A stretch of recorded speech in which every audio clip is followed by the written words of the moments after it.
Tax return file ചെയ്യുമ്പോൾ തന്നെ ചില കാര്യങ്ങൾ പ്രത്യേകം ശ്രദ്ധിക്കുകയാണെങ്കിൽ തീർച്ചയായിട്ടും ഇങ്ങനെ ഒരു നോട്ടീസ് ലഭിക്കുന്നത് നമുക്ക് ഒഴിവാക്കാൻ സാധിക്കും. ഇതിലേക്കായി നികുതിദായകർ ശ്രദ്ധിക്കേണ്ടത് എന്തൊക്കെയാണെന്ന് നമുക്ക് നോക്കാം.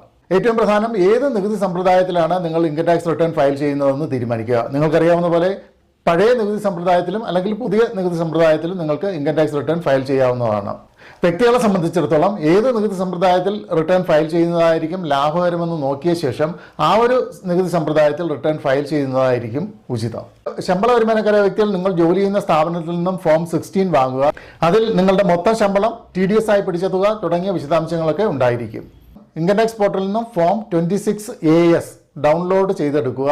എന്നിട്ട് നിങ്ങളുടെ സ്ഥാപനത്തിൽ നിന്ന് ലഭിച്ച ഫോം 16ഉം നിങ്ങൾ ഡൗൺലോഡ് ചെയ്തെടുത്ത ഫോം 26ASഉം തമ്മിൽ താരതമ്യം ചെയ്ത് അതിലെ ഡേറ്റ കൃത്യമാണെന്ന് ഉറപ്പാക്കുക. ഇതിനു പുറമെ ഇൻകം ടാക്സ് പോർട്ടലിൽ നിന്നും നിങ്ങളുടെ AS അഥവാ ആനുവൽ ഇൻഫർമേഷൻ സ്റ്റേറ്റ്മെന്റ് ഡൗൺലോഡ് ചെയ്ത്